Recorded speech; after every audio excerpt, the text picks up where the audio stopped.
Good evening on WMIC AM 660, 95.3 FM, and streaming online at SanilacBroadcasting.com on this Tuesday, February 24th, 2026. About to pull double duty. It is Thumb Sportsline. We also have a high school girls basketball game. It is a full week of high school basketball in our coverage area of our Blue Water Area Conference and Big Thumb Conference teams. We'll get to that. But in the meantime, I'm Eddie Fury, your co-host. That's the real host, Mike Gallagher of the Sanilac County News here on Thumb Sportsline. How you doing, man? I'm doing good, Eddie. We have a very busy week, and we're starting it off with a championship Tuesday night. Yeah. It doesn't really get much better than that. Obviously, we're looking forward to the district finals on Friday night. Yeah. But we're going to decide 2 conference champions tonight. Yeah. Or potentially 4, up to 4 maybe. Yeah, that's right. Because if things fall the way we hope they do. It could, yes. Yeah. So in girls basketball tonight on Tuesday, we have our game of the night here coming up here on Sanilac Broadcasting on WBGV 92.5. It'll be the Kingston Cardinal girls. My first look at them, I used to cover them a lot back in the past during the Thumb Tuggeter Sports Days. It's a lot of fun to cover them, isn't it? It was back then, yeah. And this well, is not much has changed. They're still pretty good. Yeah, I now get to see them at the end of the season in a Big Thumb Conference Blue Division League title game. They beat Deckerville the first meeting. Deckerville's only loss in league play is to Kingston. At Kingston, this game is tonight at Deckerville. So it'll be the Molly and Libby show tonight, too. Yes. So, yeah. Or maybe, or even maybe Vanessa, or maybe or Harrington. There's going to be stars all over the court, Eddie. So that game is tonight, 7 p.m. for the pregame on WBGB 92.5 FM. So tune in for that.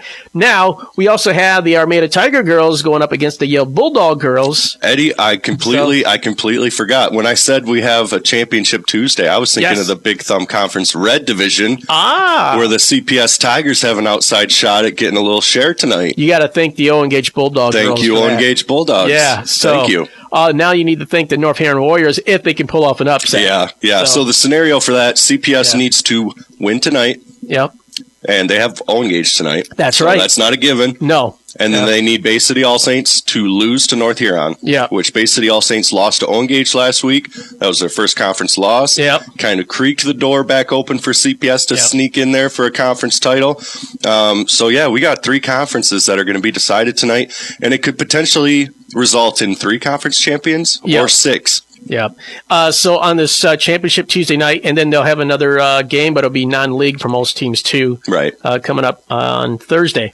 But Tuesday night, 3 big championship games. The Blue Water Area Conference League title up for grabs. If the Yale Bulldogs girls win tonight over Armada, they win it outright. Yep. If Armada wins, there's a share of the Blue Water Area Conference League title. Right. So just one league loss for Armada right now. So Yale, Kingston, and Bay City All Saints all have a share right now. Yes. And we're going to see if they can win them outright. Yeah. So CPS, they didn't do themselves any favor. They did have a chance to maybe already have a chance to play for a share or outright title. Right. Had they not lost the Bay City All Saints that we did a couple of weeks ago. Yeah. So, I love these nights. I like making a big deal about it. And once I started Thumb Tuggeter Sports in year 1, that's what I was always focused on near the end of those championship games. You know? So, and here we are. We got another one here in Sanilac Broadcasting. So, pretty excited. The Kingston Cardinals are a game tonight, undefeated. Yeah. They are the top team. They have beaten everybody they have faced or willing to take them on. And they'll face anybody. Yeah, they'll face anybody. And we'll see what happens tonight. Maybe after the second meeting, it'll be a little bit better showing for these 2 teams. So tune in for that game later tonight. I'll be out there myself calling the game, and you'll be there. Scott Bowlesby for the Tuscola County Advertiser will be there as well. Yep, and then we're all going to go up to the Silver Tavern afterwards when Deckerville wins. Been there a long time, yeah. So, all right, I'll bring my bikini for that. If Deckerville wins, we'll have to go up and have a drink. All right, so in other playoff news, the Thumb Air Legion hockey team, their season ended really quick. Losing to St. Clair Shores Lakeview last week on a Friday night in the first round. Yeah. So tough draw. Yeah, great season, though. Their best record overall in their school team season, you could say, because there's a conglomerate of other schools. Yeah. And I was able to catch a game at the end of the season where they lost, but still luckily, they played enough games to have at least a share of the Mid-American Conference league title. Who were they co-champs? Mid Michigan. Oh, you're thinking MAC football. Mid Michigan. Okay, yeah, that's right. I'm saying Mid American. Okay, Mid Michigan Conference, right? Yes. So they get a share of that with who? Tri-Valley. Tri-Valley. Okay, Yep. So all right. And I hope things look up here because I was really curious. I'm hoping to do an interview with the SC4 guys. Oh, yeah. But even with USA Hockey, all those USA Hockey players who won the gold medal, which is awesome, all Michigan. Yeah. The women's college team, a lot of Michigan connections there. So maybe this will fire up more kids getting interested in playing hockey. And now with SC4, finally – the SC4 Community College really stepping up with sports. Not that they have going to have their own hockey team, which is awesome. Yeah. I mean, I'm going to those games. First season, I'm going, you know. Yeah. And to support that, because I want to see my, obviously, thumb area players get involved, you know, somehow in shape, form. But that's something to look forward to. Yeah. You know, hopefully that will make the hockey team grow here. Yeah. Well, and it was a great season for the Legion. They had a great senior group, one of the most experienced senior groups that the Legion has had in their program's history. You know, you look at Chase Tulaski and Peyton Bowerman. They're gonna go down as all-time greats in terms of Legion hockey players. I mean, they have the stats to back it up. But wow, they were a lot of fun to watch this season. Yeah. I only caught that one game at the end of the season, but when they got it within 4-3, it was fun to watch. It was electric. Yeah, yes. It was a lot of fun. Yeah. Now they're going to have to replace that senior group. Yes. Which, you know, that's a majority of your scoring. Yeah. But you'll have both of your goaltenders back, hopefully. Yeah. You know, they both had pretty good seasons. Another season under their belts.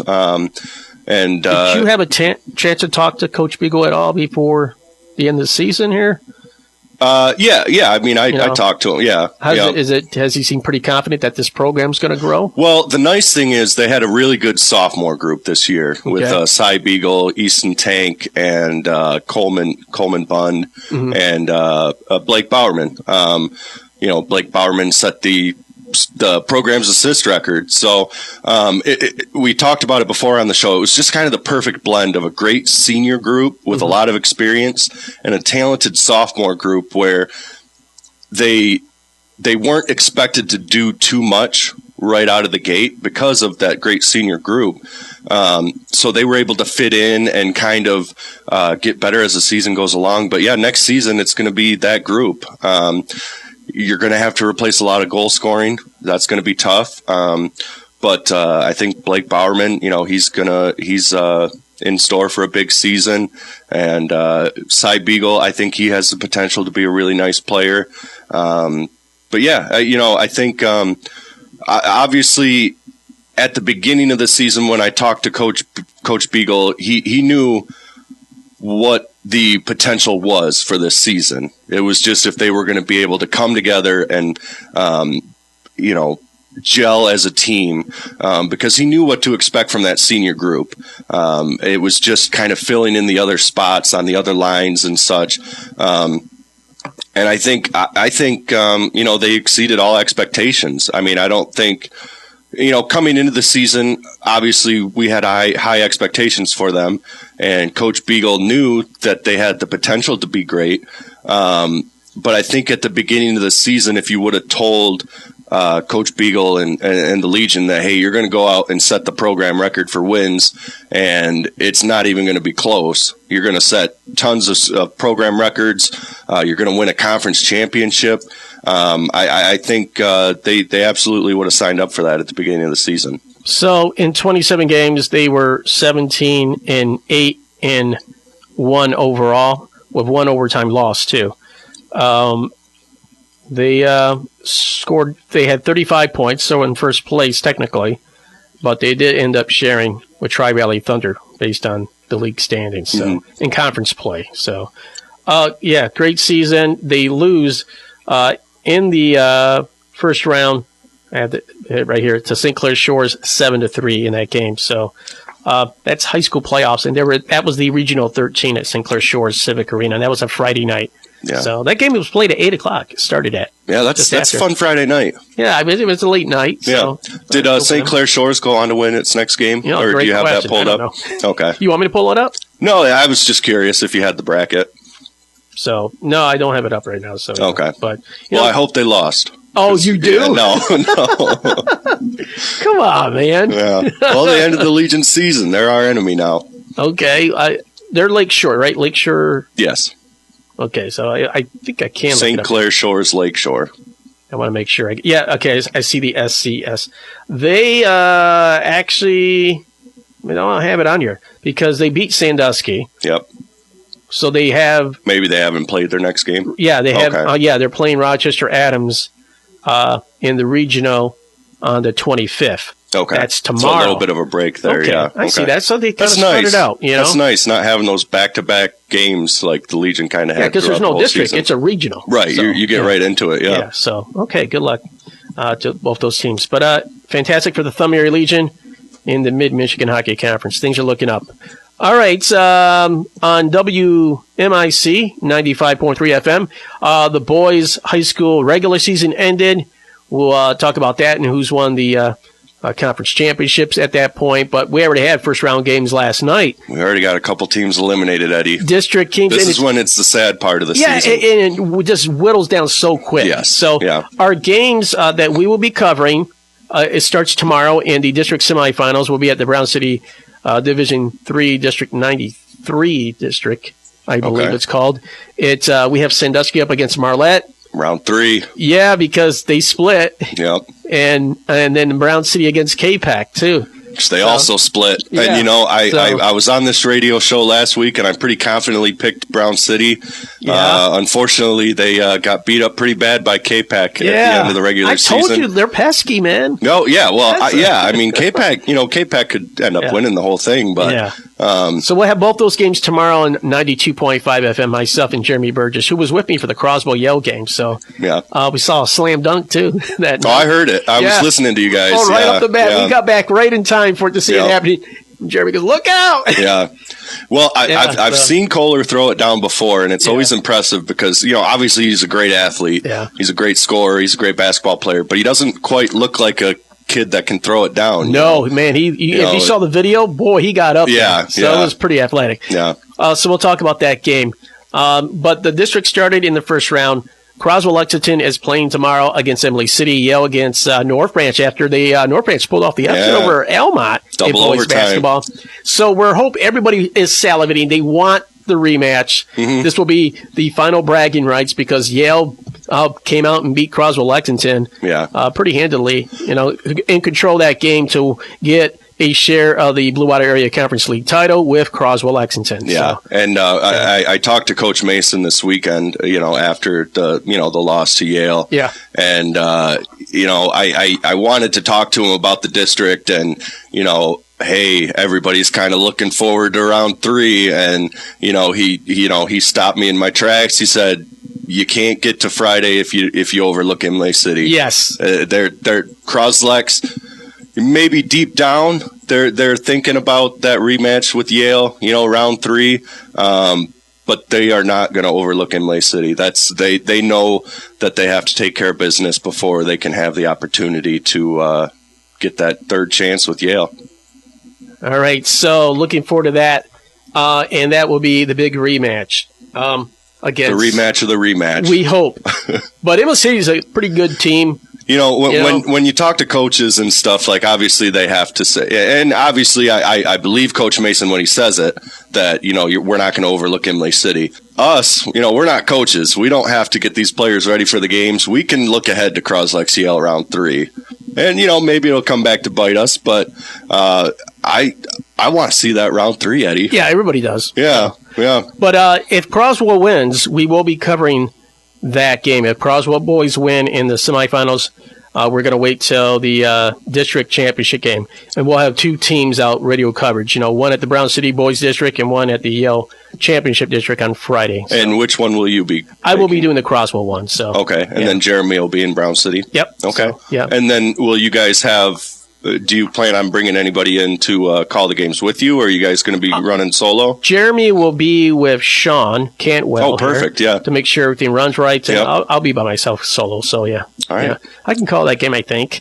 Last time it was like hard to keep up with, but it was so fun, being there. Well, and that's at Yale. I'm sure there's plenty of Croslex fans that would be willing to sit in with you and talk some basketball, Eddie. Yeah, I actually thought about getting a former Croslex player or a Yale player to come out. Or a former, WMIC employee, Tom Duran. So, never know. So, yeah. All right. He's probably down in Florida. We are, good spot to be right now. So, all right. So, again, tune into WPGB 92.5 FM. High school girls basketball tonight, 7 p.m. start. And tomorrow we start at 5 p.m. Doubleheader. So. Eddie, I'm obviously really looking forward to the district finals Friday night, but I'm really excited about tomorrow. Yeah. Because Sandusky Marlette, that's going to be, it has the potential to be a great game. Yeah. Both times they played in the regular season, it was a great game.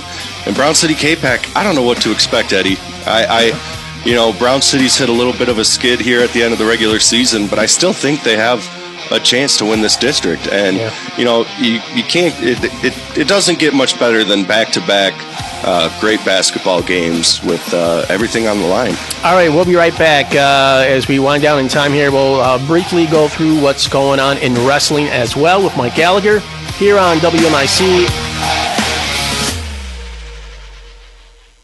A lot has changed over the past 3 decades when it comes to the internet.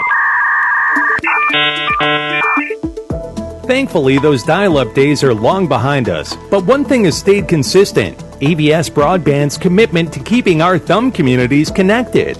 For 30 years, AVS Broadband has been the Thumb region's preferred provider of internet connectivity. From the days when going online required a dial tone, to today's advanced fiber network, we've grown with our communities, along with the ways we work, connect, and play.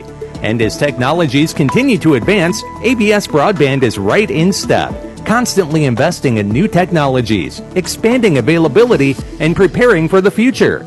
This is all to provide you, our neighbors and customers, with the best Wi-Fi experience. The 30th anniversary celebration is just getting started, so follow along on the AVS Broadband Facebook page for special events, giveaways, and happenings. Not a customer? Let's change that. Visit avsbroadband.com or call us at 888-282-4932 to experience the local difference we provide. AVS Broadband, keeping you connected to what matters most. Do you feel a bulge, pressure, or pain in your groin, especially with lifting or coughing? It could be a hernia, and it won't go away on its own. Don't wait. Early detection makes all the difference. McLaren-Lapeer Region is offering a free hernia education and screening clinic on Wednesday, March 4th at 3 p.m. at the McLaren-Lapeer Region Medical Office Building on Berry Drive in Lapeer. Physicians will be on site to perform this important screening absolutely free. Appointments are required. Call 810-667-4149 today to reserve your spot. McLaren-Lapeer Region, putting your health and well-being first. From Graf Chevrolet of Sandusky, here's Sam and Scott.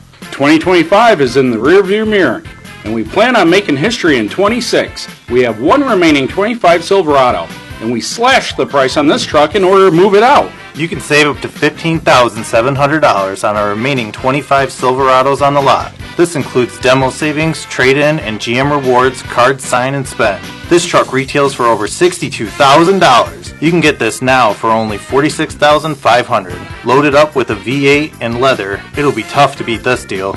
Current Chevy lessees can get into a very well-equipped 26 Silverado 2FL for as low as $292 a month. Or you can purchase this $55,000 truck for as low as $41,750. If you're looking for a good pre-owned car, SUV, or truck, Car Bravo is now offering a 12-month, 12,000-mile bumper-to-bumper warranty on most vehicles on the lot. And Car Bravo also offers financing with rates as low as 3.9%, with prices starting at $11,900. That's right, Sam. We currently have a good selection of 3/4-ton trucks and SUVs on the lot, as well as Suburbans with highly sought-after Duramax engines.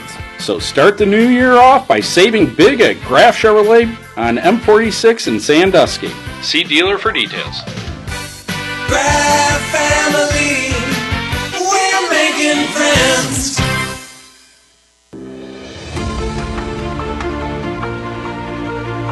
Welcome back to WMIC Thumb Sports Line. I'm Eddie Fury. That's Mike Gallagher, the Sanilac County News sports reporter.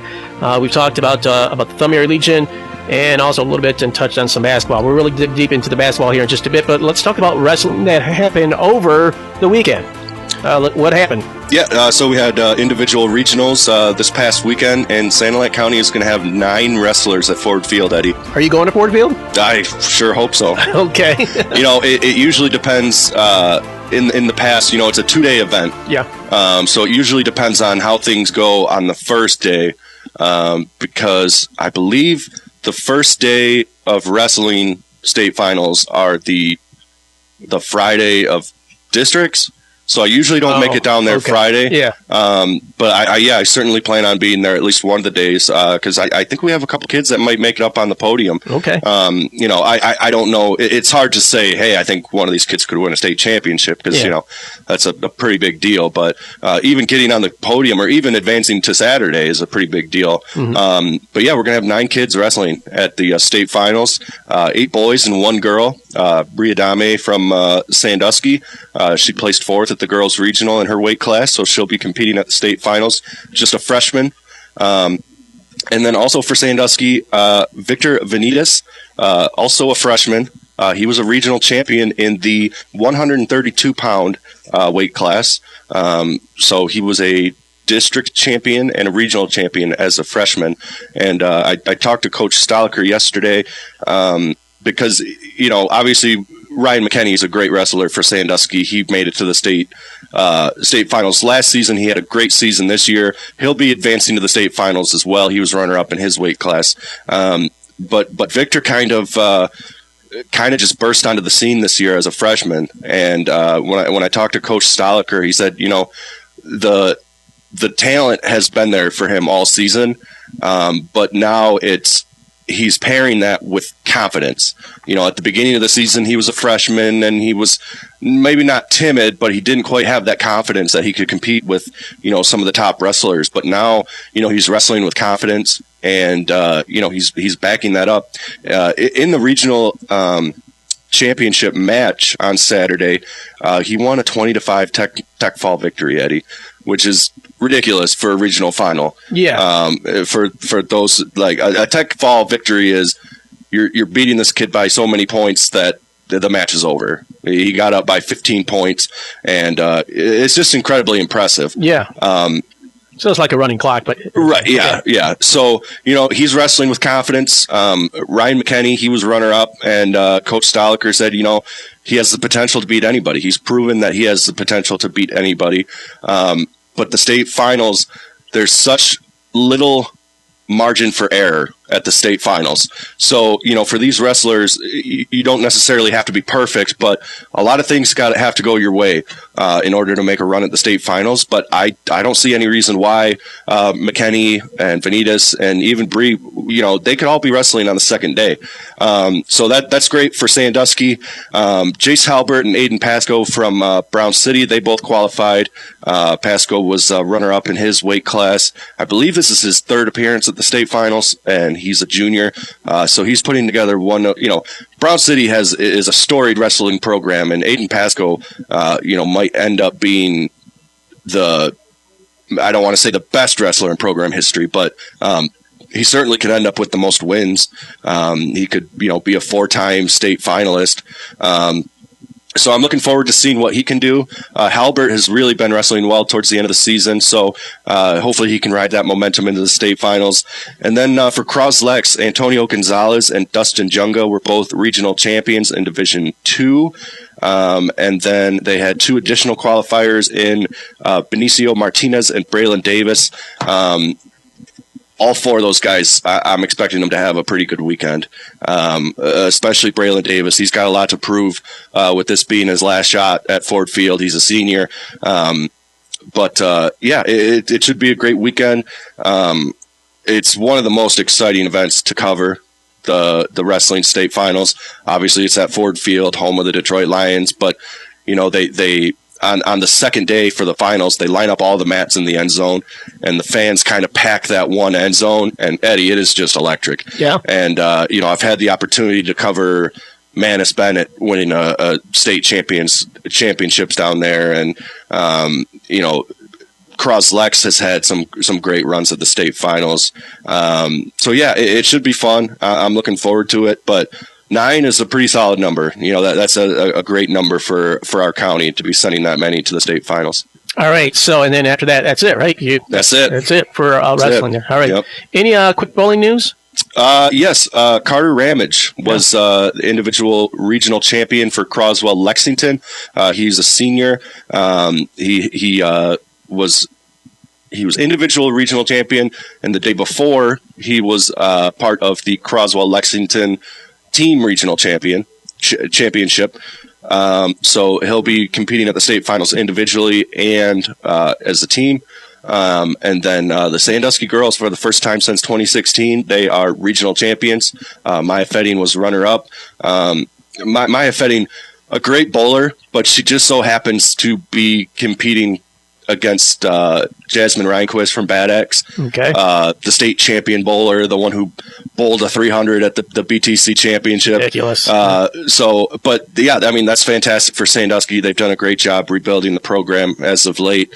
So yeah, Croslex and Sandusky will both be competing at the state finals. Other of notes, my alma mater bringing a bowling team back too. Yes, absolutely. The Eagles. Yeah, that was a nice surprise. Yeah, and I think it looks pretty healthy, and it'll be. They had great numbers. Yeah, they'll be back next year. So, yep. All right, we're going to take a break and be back here with more Sportsline on WMIC. Don't forget our game of the night tonight: high school girls basketball, 92.5 WBGB. It's for the Big Thumb Blue Division League title. The Kingston Cardinals, they win it outright. If Deck River wins and pull off the great win, if they could, they'll share their title. So tune in for that tonight, 7 p.m. for the pregame on 92.5 FM. We'll be right back.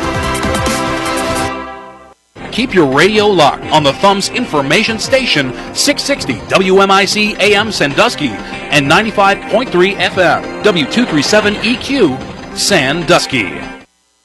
Are you tired of dealing with big corporations? Would you rather shop a local business that puts people over profits?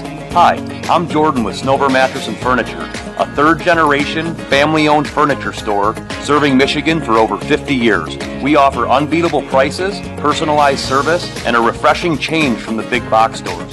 Enjoy complimentary delivery, setup, and old item removal anywhere in Michigan. Let my family help yours. Discover the difference at SnoverSnoozer.com or search Snover Snoozer for more information.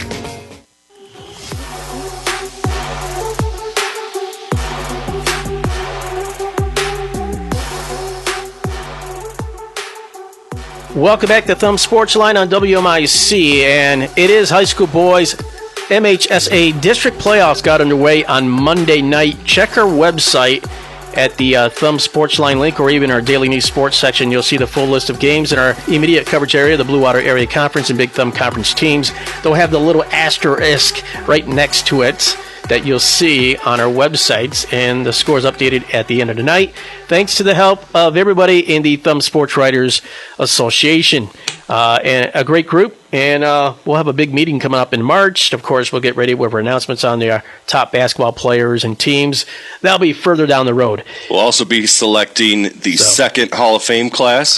So I think we have put together a pretty solid list of names. So this is why it gets really busy. And by the way, tonight will probably be the last Sports Line. We might have a recap one, too. Right. We'll find a way to recap Thumb Sports Line, but this will be the last one because we got a lot of playoff games next week. In fact, it'll be every day of the week next week, pretty much, because we'll have regionals on Monday, I believe, or actually Tuesdays and Thursdays. Right. Girls will be on Monday, and yeah, it's going to be crazy busy for us here at Sanilac Broadcasting. So this is the last real Thumb Sports Line. What am I supposed to do with my Tuesdays? So, sleep maybe. Oh, yeah, I guess. Well, but actually, we'll be at games still next week. Right, so, right. Yeah. All right. So the first round of the MHSAA High School Boys Basketball 2026 District Playoffs kicked off on Monday. And in this is what I have in Division 2, District 38 at Clio High School. I mention this because Carroll is involved in this. Clio beat Mount Morris 74-46. They move on to take on Frankenmuth on Wednesday. Carroll Tiger Boys are in that Division 2. They'll take on Bertrand.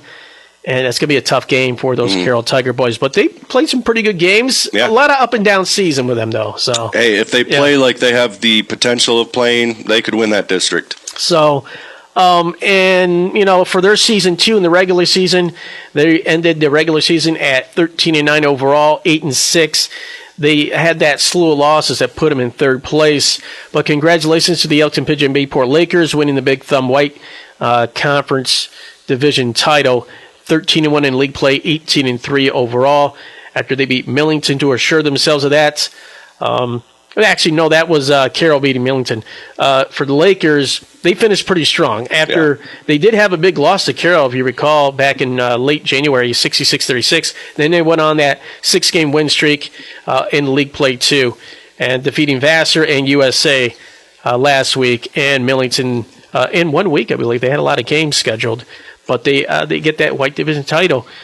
Congrats to them. Cass City at 11-3, 16-6 in the standings to finish the regular season. So looking back to the boys basketball in Division II, District 63 at Yale High School, this was a big one. North Branch takes the win over Almont in 2 overtimes, 68-65. So these are the teams that you kind of overlook, and then they show up in in the playoffs. Yeah. And this is one of those teams that did that. Absolutely. So. And there's something about Almont recently. They love going in overtime. They took Croswell Lexington to 4 overtimes last week, A little bit of flair for the dramatic. So on Wednesday in the district semifinals, it'll be Yale going up against North Branch, and then Croswell Lexington boys up against Emily City in the district playoffs semifinals tomorrow. If Croswell wins, we will be there for the coverage on Friday for the District 63 championship. Division 2, District 64 at Marine City High School had Marysville beat Algonac, and Marine City beat Richmond. It was 67-42 for Marysville over Algonac. Marine City beats Richmond 62-50. Richmond showed up and gave them a little bit of a showing. But Armada will be on Wednesday against Marysville, and St. Clair against Marine City. St. Clair is a team that I think some BWAC teams have faced off during the regular season too. So. Yeah. All right, Division 3, District 92 at Centerline Prep Academy. Mount Clemens beats Memphis 49-36. Memphis is out. Those are one of our teams in the Big Ten Conference of the Black Division. And in Division 3, District 95 at Vassar High School, Saginaw Arts and Sciences got the forfeit win over Saginaw Valley Lutheran, who canceled their season. Oh. If you recall, remember? No. That's that team that I had put out there. Clark was asking about what happened over there, and the coach, they decided to call the season. There was some issues with the students and the coach, parents, but no evidence of wrongdoing is found. They said it was acceptable coaching, and they decided to shut it down. Wow. So forfeit win for Saginaw Arts and Sciences. But Reese defeated Vassar 64-52. I think Vassar was leading that game, but another collapse by this team. I feel like Valley Lutheran was they were the number 1 seed in this district, were they not? I think. Yeah. So. Wow, that's big news. So Saginaw MLS gets in with Saginaw Arts and Sciences. So. Okay. That's who they'll play on Wednesday. Millington will go up against Reese. 2 very well-known classic teams. rivalry, yeah. Yeah, so that's a good one. It's a fun district. Division 3 in boys, District 93 at Brown City High School.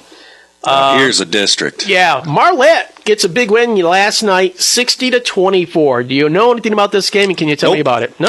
No. All right. Too soon, too quick. Yeah, too quick. I do want to say I was thinking about it last night, and this is not to take anything away from Landmark, but I almost wonder, if you're Marlette, you're going to be in Brown City all week. It's almost beneficial to get that Monday game in. Yeah. Because it's basically and again, I don't want to make light of Landmark Academy, but basically you're getting an extra day of practice in Brown City's gym. Yes. And you scored 60 points. That's a pretty solid night for Marlette. If you can, get into a little bit of a rhythm, it could be beneficial to have played that game on Monday night. But yeah, Sandusky Marlette, I don't know what to expect, man. All right, so Marlette would go up against the Sandusky Wolves. They split during the regular season. Yes. And the second time around, Marlette just surprised everybody and beat Sandusky. It was 46-58 back on the 13th of February. Well, in the first time around, that's a game that Marlette would definitely like to have back. Yeah, because 55-51 lost to Sandusky. Where they were outscored 20-3 in the fourth quarter. Yikes. So on paper, you could almost lean towards Marlette just based off what they've done recently. Mm-hmm.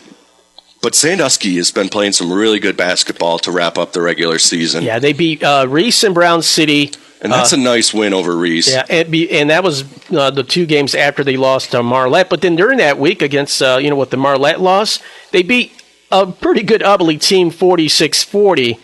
And then they had that loss to Marlette, but then Sandusky beats Reese 48-39. And then to Brown City at Brown City. So they got a little bit of experience on that, Jim, from last week, 60-46. Yeah.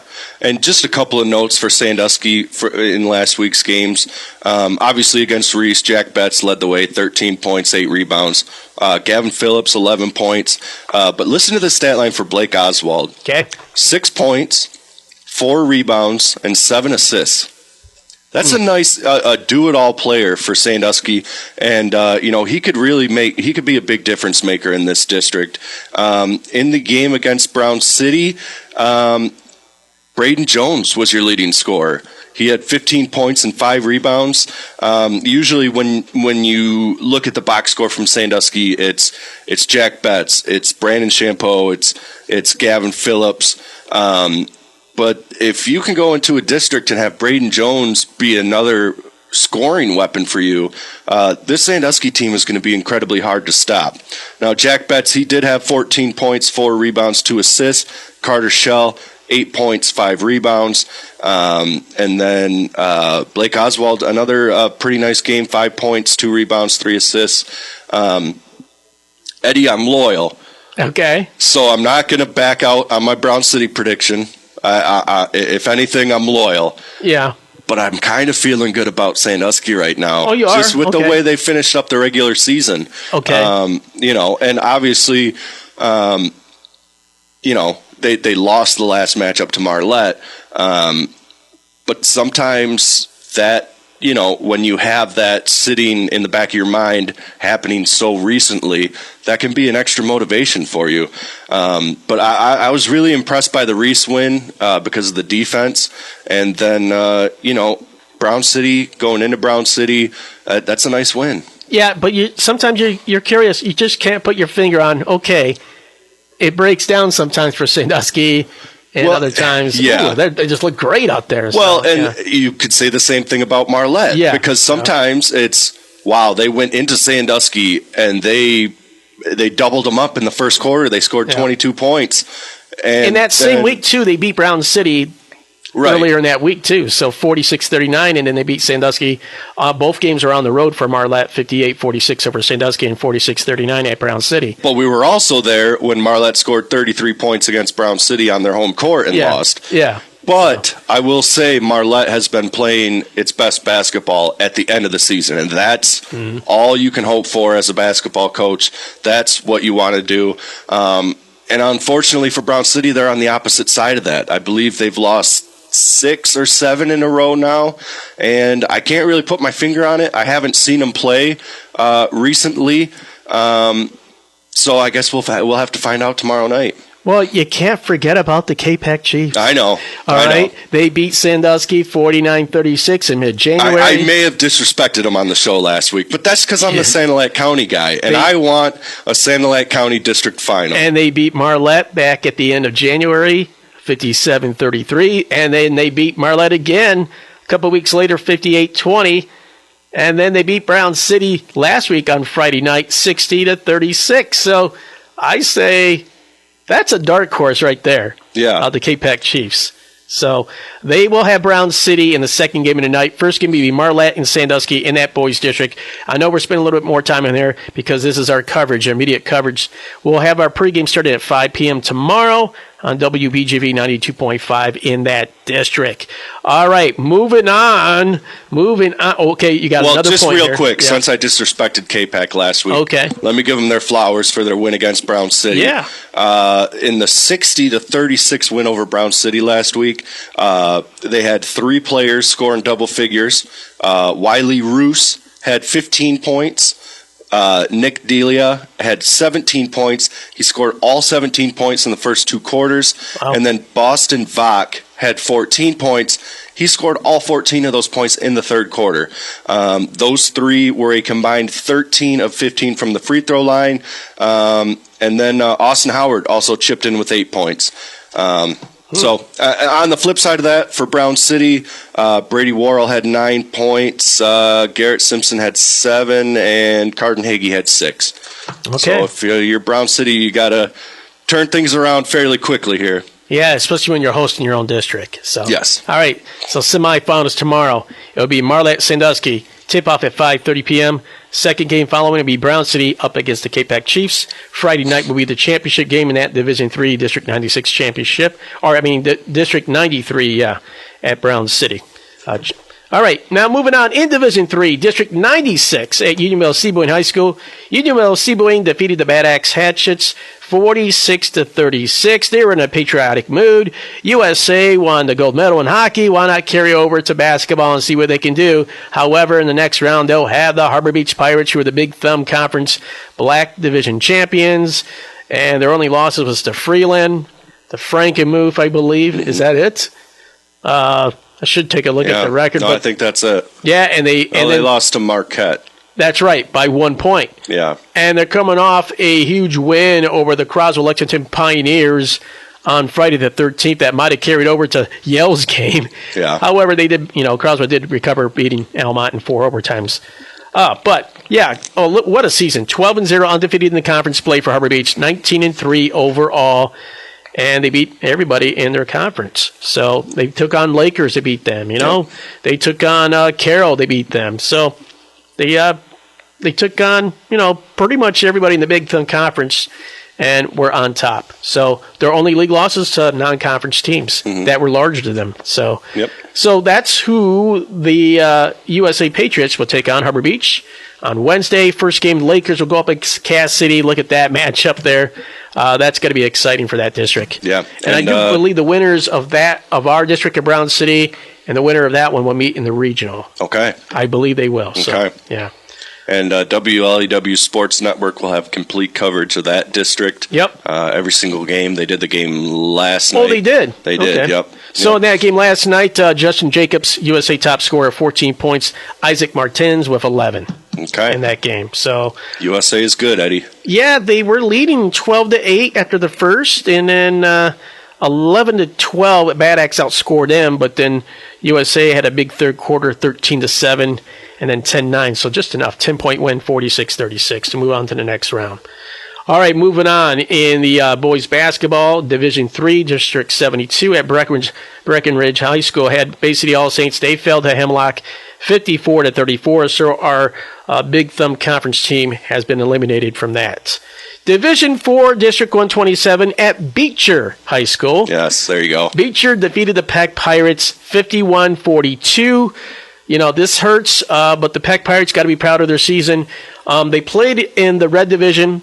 They played, and they thought they could maybe sleep a little bit and relax. No, North Huron came in and got a 1-point win, 60-59, and that woke them up for the Friday win, for them to win the Red Division title on Friday night, and you saw that game. Yeah, it was a great night. It was a senior night for Peck. They had 4 seniors on the team this year, and in celebration of senior night, the 4 seniors combined for 51 of Peck's 59 points on their final home game in their careers. Obviously, we talked about it. Flint Beecher is a very tough draw for the first round. Beecher. Yes, Beecher High School. Okay. Yeah. In Mount Morris, by the way. So. Yes. But this was a 2-point game at halftime, 3-point game at halftime. We had a member of the Thumb Sports Writers Association covering that game. Sounds like Flint Beecher took the coward's move and that's what you're ran calling it? The stall offense in the third quarter. Wow. I hate when teams do that. I told you the call for the shot clock. That's right. That's it right there. No, you don't need a shot clock. You need teams to play ball. Okay. That's how you play ball. This has nothing to do with Croslex and Ferndale from a couple years ago. I'm not still bitter about that, Eddie. I promise. But a great showing from Peck. Nobody was giving them a chance against Flint Beecher, including us. But Thomas West, great game to wrap up his career. Played both sides of the ball really well last 24 points. He came real close to setting the school record for single season points in single season points, yes. He was about 20 points away. That's a record that stood since the 1970s at Peck. So, great season for him. I'll be making his push for all thumb first team. I already started the campaign yesterday. Okay. I'm trying to get voters on board. We're doing what we can, and we're going to... From what I saw, I was really impressed in that one game I saw with him. The Mayville game? Yeah, and he was playing both sides of the ball really well. Right. And it was despite his high point total, he was getting other players involved. Yes. Big time. And he was playing he was a pure all-around good basketball player in the game I saw. Yes. So, when I watched Thomas I think Beecher West they ended up talking to him last night. They wanted to meet him. They're probably recruiting him. They need him for the rest of this district. They got Kingston up next. So when I watch Thomas West play, it almost seems sacrilegious to say it, but when you watched Hunter Soper play basketball, didn't it just look so simple for him? Like it just seemed so easy, so natural. Senior year. By senior year, yes. It looked smooth. Like that's what it was like watching Thomas West this season. Getting other players involved. He was a ball handler this season. He played out on the wing. He shot an extremely high field goal percentage. He shot great from the free throw line, and he played great defensively. So, great career for Peck. He finishes averaging over 20 points per game this season.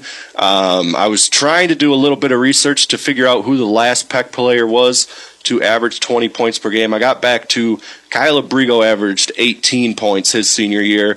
So I'm going to have to do a little bit more research because, someone averaging 20 points a game doesn't happen very often. Yeah. So, great season for Peck. Beecher moves on to play Kingston, correct? They in this district, it will be Beecher up against Kingston, and then now we have Kimball New Life Christian against Dryden. Dryden defeated Mayville 56-34. Dryden is a Big Thumb Conference Blue Division champions because they beat Kingston both times in a close battle, but a good win for Dryden over Mayville, 56-34. So you have Kingston up against Beecher and Kimball New Life Christian against Dryden at Beecher High School on Wednesday. So a championship on Friday as well. Division 4, District 128 at Akron Fairgrove High School had Akron Fairgrove defeat the Carsonville Port Sanilac Tigers 60-44. North Huron beat Caseville 59-47. So it'll be Ubley in this Division 4 district up against Akron Fairgrove in Game 1 tomorrow, and Deckerville up against North Huron. Eddie, the nice part about district basketball is anything can happen. It doesn't matter what happened during the regular season. Yep. Unfortunately, we're on the wrong end of it this time around because CPS swept Akron Fairgrove during the regular season and then unfortunately came up a little bit short last night. But I think CPS had a nice season, Eddie. Yeah. Obviously, they were led by their seniors. 8-13 overall, 4-4 in league play. This is the red division where Peck won, Well, and you have to consider this is Eric Taylor's second season.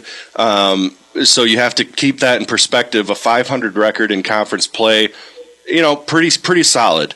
And 8-13, you want to be up around more 500, but I think they made some great strides this season.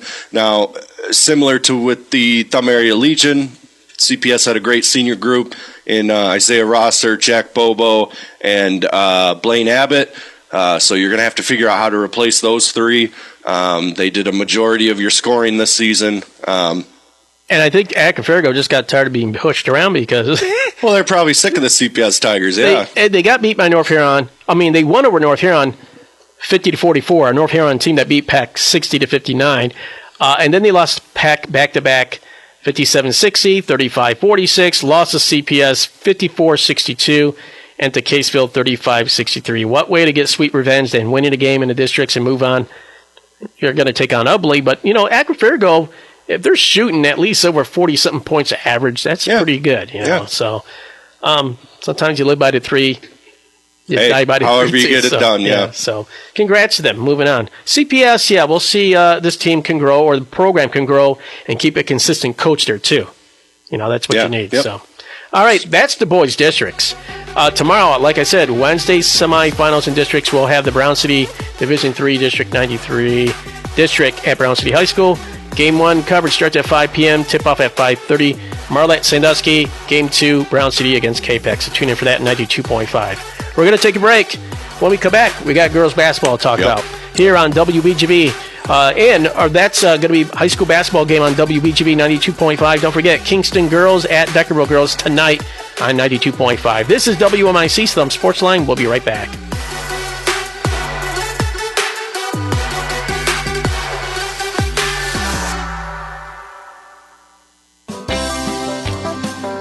All across the Thumb and Blue Water area, there's one propane supplier that's ready to serve you. It's Kohler Propane, with locations in Brown City, Memphis, and Bad Axe. Kohler Propane, where they strive to keep your fuel bill down and provide you with the best possible service. They guarantee their propane prices for 1 full year. There's free tank inspection and free safety inspection, plus keep full and budget plans are available. If you are not a current Kohler customer, now's the time to make the switch and call Kohler's. Whether it's propane for your home's heating system or for your farm or business, they're ready to serve you. Remember, Kohler's covers the entire Thumb and Blue Water area. For information, call toll-free 800-572-2191. That's 800-572-2191. Or visit getkohlers.com. Remember, nobody gives you gas like Kohler's. Liberty Lanes and Sandusky salutes the area athletes for their accomplishments and academic achievements. On your way to or from the game, come on into Liberty Lanes for a pizza or one of the many tasty entrees on the menu. Enjoy their Friday fish specials and come back for the Sunday brunch. Liberty Lanes also has banquet facilities available. For information or to place an order to go, call 810-648-9860. That's 810-648-9860. Liberty Lanes, your family dining and bowling center in West Park, Sandusky. Serving you for more than 40 years. You can find Liberty Lanes on Facebook. Can you go anywhere and find an endeavor in society where we've come to accept and tolerate an adult, and even kids, treating another adult the way we allow spectators, coaches, and players to treat a high school game official? Can you? No one has the right to abuse game officials. So before you blurt something out about that next close call, consider this. Without the officials, nobody wins. A message from the Michigan High School Athletic Association, promoting the value and values of educational athletics. The King of Cars. This is Denny King, the King of Cars, with More Motors of Caro. Why choose More Motors of Caro? Because you get more for your money with More Motors of Caro. More Motors in Caro. You get award-winning service before, during, and after the sale. You get fair trade offers. You get transparency. And most importantly, trust. Denny King, the King of Cars. At More Motors of Caro, we take pride in building relationships that last a lifetime. It's customer service that makes the difference. Why would you settle for anywhere else when you can have the best? More Motors in Caro. Choose More Motors of Caro and get more for your money. This is Denny King, the King of Cars. Denny King. With a selection of Ford, Chrysler, Dodge, Jeep, and Ram, you owe it to yourself to come see why your friends and neighbors have been driving to Caro for over 60 years. Located on the west side of Caro on M81, come say hi to Denny King, the King of Cars. You asked and we listened. The Google Pixel has officially arrived at Thumb Cellular. The Google Pixel 10 and the Pixel 9a, both in sleek obsidian black, are now available at Thumb Cellular, and both at incredibly low prices. Pixel features the purest form of Android, built by Google and powered by Google. It's backed by an industry-leading 7 years of updates, so your phone stays smarter longer. Inside, you get the power of the Google Tensor chip and built-in Gemini AI, helping you take better photos, stay organized, and get more done every day. But that's not all. If you're looking for something else, Thumb Cellular is offering free phones with an upgrade or a new line activation. Terms and conditions apply. Stop by your local Thumb Cellular office in Bad Axe, Caro, Pigeon, or Sandusky for full details. And browse all our current offers and savings by visiting thumbcellular.com/deals. That's thumbcellular.com/deals. Thumb Cellular, the talk of the thumb since 1991.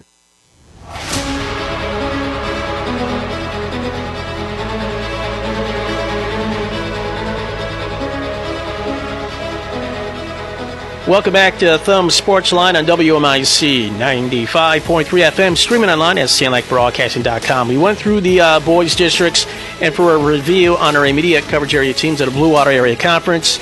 The scores and listings, go to our website at sanilacbroadcasting.com. Go to the Thumb Sportsline link where you can find a lot of our replays of games and also Thumb Sports Lines from replays from the past and the full listing of high school girls and boys basketball. It's also in our daily news sports section of our website at sanilacbroadcasting.com. Now, we did mention the districts. Croswell, Lexington, Pioneers are up against Emily City tomorrow. But let's go back to the game that we had covered on Sanilac Broadcasting. You did mention your PEC game, Red Division League title when you mentioned that. Maybe you can combine them both again. But let's talk about that big Blue Water Area Conference League showdown. That was packed. Yeah. It was. I took pictures with the other phone. I have to show you, but you knew it was packed there. Yes, of course. There was standing room only in that game. The kids were standing behind us. They were peeling out into the part of the gym. We had to hold them back, It was packed to the rim. Great atmosphere. It was a doubleheader. Great showing by the Croswell Lexington girls game against the Yale Bulldog girls. And we'll get to that in our next segment. But let's talk about the boys game, Blue Water Area Conference. It was a big showdown, but Yale Bulldogs came out on a blitz here. Yeah. Started off with a 7-0 lead before Croswell Lexington got back within at least a basket of that game. But Yale led throughout that whole game. Yeah. And they just came in like they showed a lot of heart and bark. They were ready to play in this game on Croswell Lexington's floor. Yeah, and Eddie, we've been talking about this Yale team ever since the loss to Croslex, how they've just been beating up on BWAC teams. Yeah. And obviously I expected Croslex to, win the game. But Yale just continued to do what it's been doing ever since that first loss to Croslex. And you have to give them a ton of credit because one of the main things we talked about was obviously Jackson Kohler's your guy. He's going to have to be your leading scorer. But the thing that Croslex did so well the first time around was they got other players involved, and that was the difference. Obviously, Cam Saunders and Max Knoll, they did what they did, but it was Peyton Old, it was Shane Slanik, it was those other guys that stepped up. Yale had 8 or 9 different players score in the game. Yeah.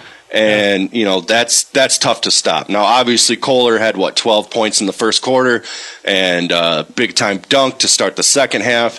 But it was a complete team effort for Yale, and that is going to make them tough to beat going forward. I talked to Coach Mason over the weekend. It's He didn't say that it was bittersweet. I kind of feel it must be bittersweet because, you lost that final game, but you're still the BWAC champion. Obviously, you wanted the win, but you have to take a step back and say, hey, this is a first-year head coach. He had extremely big shoes to fill. Yep. Replacing Lance Campbell. And all he did was go in, win a BWAC title in his first season. It's been a couple seasons since Croslex has done that. And, it's rare for a team to go undefeated in BWAC play. It hasn't happened in about 4 or 5 seasons. I believe Croslex was the last team to go undefeated in BWAC play. But usually it doesn't happen. It's a very hard thing to do. So obviously if you're Croslex, yes, you wanted that win. Yes, you wanted that win on your home court. But you still have to appreciate the fact that you are the BWAC champion. Now, on the flip side of that, Coach Mason didn't really hold back about the Yale game. He said it was a good old-fashioned butt whooping. Yes. And that's just, Yale is just on an incredibly crazy run right now with the way they're playing basketball. Jackson Kohler, 20 points in this game. Yeah, ho-hum, 20 points, he whatever. He had 10 points in the first quarter alone. Yeah. Just 3 different players scored in that game of that quarter. And then he scored just 2 in the second quarter, but 6 in the third, none in the fourth.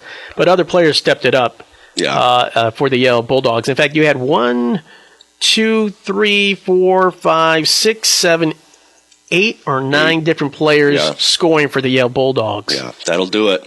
Yeah. Now, the other thing, when you play Yale, that first time around in Yale, it was back and forth. There wasn't much breathing room either way until Yale actually got a pretty big lead in the fourth quarter before Croslex had their big comeback. But you cannot count on coming back against Yale. When you dig yourself into a hole against Yale, they're tough to come back against. The Pioneers did it, though. Right, right. But, Coach Mason said, we weren't hitting our shots. But more importantly, we were turning the ball over. And, when you give Yale easy opportunities to score, extend their lead, then you're kind of feeling a little bit of pressure, and then your shots aren't falling. And it was just kind of the perfect storm. But in any great rivalry, it has to be a back and forth, Eddie. A good rivalry isn't one team wins every single time. No, a good rivalry is there's something on the line every time you play. There's classic overtime battles. There's, conference championships on the line. There's district titles on the line. And unfortunately, Croslex can't win those games every single time as much as we'd like them to. But just another great chapter in this rivalry. Obviously, we're Croslex guys, but we got a ton of respect for Yale, too. Yeah. I love Garnet Kohler. Yeah. Jackson Kohler is awesome. Coincidentally, both guys are Brown City graduates. Yeah, isn't that crazy? That's pretty cool, huh? Yeah. Disciples of Tony Burton's system, so... Yeah, it's a pretty good system. 16-11 was the score of Yale leading after the first quarter. They outscored Croswell-Lexington 16-9 in the second, 18-8 in the third quarter. They were outscored 13-10, finally, by Croswell-Lexington for the Yale Bulldogs. Hey, a tip of the hat to Max Noll, though. Great game. Okay. Number 23, right? Yep. He had 8, 9, 10, 11, 12, 13, 14, 15, 16 points, and he scored in every quarter.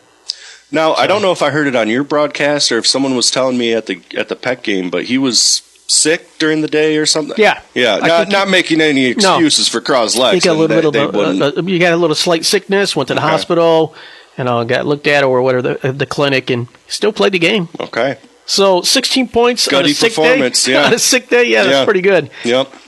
We had 7 points for number 1 for Croswell, and I can't remember who that's. That'd be Cam Saunders. Cam Saunders, yeah. He had 2 threes in the fourth quarter to try to make this comeback a little bit for the Croswell-Lexington Pioneers. But the Yale Bulldog defense, they were stealing the ball up and down that court. Every single player was trying to play a game of force out there, getting some tip-ins. That's why he had so many different little, shooters. Some only had 2 points here and there. But it was a pivotal moment, Mm-hmm. It was just the steals and the defensive takeaways for the Yale Bulldogs in this team. And the other player, number 5, was the second leading scorer, I believe, for the Yale Bulldogs. 6, 7, 8, 9, 10, 11, 12 points. Okay. I think that was I do believe, for that player. So, and we had 6, 7, 8 points for number 3 for the Yale Bulldogs. I believe, I wish I had my sheet in front of me. Yeah, you're going to have Jeremy put names down for those for that box score. Eddie going to find a scrap piece of paper with all the names on it. It's live radio for you. Can't say we're not thorough. Okay, I got my roster now. There you go. I meant to bring this back in here. All right. The stack of rosters Eddie just brought into the studio. They're underneath my desk piling up. Isn't it crazy? You never want to throw them away because you never know when you might need them. Well, the other sports guys need them sometimes. Yeah. So Tyler Debs. Tyler Debs. Okay. Tyler Debs, I remember him. And then number 5, I was right, Carl Sebastian On. Okay. He had this buzzer beater tip in, okay, too, that really was like, extend that lead. So those are your top shooters right there. 20 points for Jackson Kohler, along with to start off I do believe, the third quarter of the half with a slam dunk. It says, we are winning this game. Yeah. That was just fantastic. So, great game, great win for Yale. And again, like you said, in the 5 o'clock hour, everybody just wants this rematch. If it can happen. In the districts, a lot of things crazy can happen. Emily City could win this game. Absolutely. North Branch. Emily City could win the district, It could be North Branch and Emily City in the finals. Right. Yeah. So, but everybody wants this one. So, but those teams are well-coached teams, so they can, throw this district upside down. It's a brutal district, It is. And it's taking place at Yale High School. So, all right. And I did mention Max Noll was the leading scorer. He did have 16 points in that game. And Cam Saunders, he said, 8 points in that game for Croswell Lexington to lead. Great season. Hey, share the league title. Yep. So great season. They took on some pretty stiff competition as Yales did. So both teams looking forward to this next district semifinals tomorrow and see what happens. So, all right, we're going to take another break here, and we'll go right into girls basketball now. Perfect. Right? All right, here on WMIC 95.3 FM, it is Thumb Sportsline. Be right back.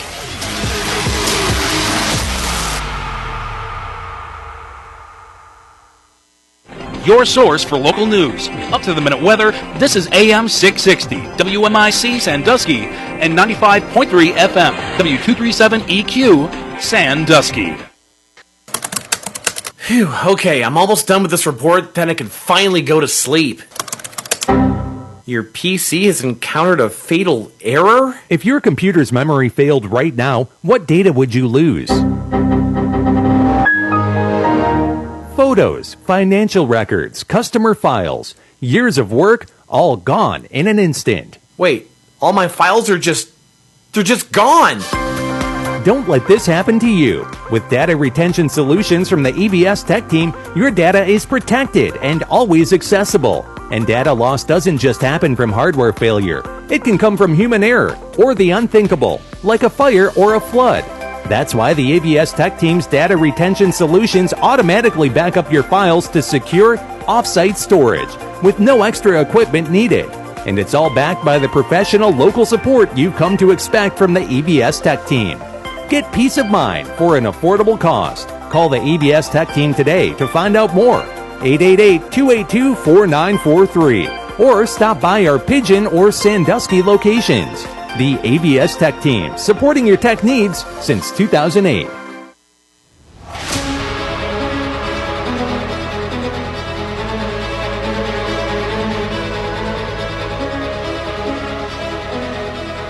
Welcome back to Thumb Sportsline on WMIC 95.3 FM, streaming online at SaniLacBroadcasting.com. We went through the boys districts, and for a review on our immediate coverage area teams at the Blue Water Area Conference, the scores and listings, go to our website at SaniLacBroadcasting.com. Go to the Thumb Sportsline link where you can find a lot of our replays of games and also Thumb Sportslines from replays from the past and the full listing of high school girls and boys basketball. It's also in our daily news sports section of our website at SaniLacBroadcasting.com.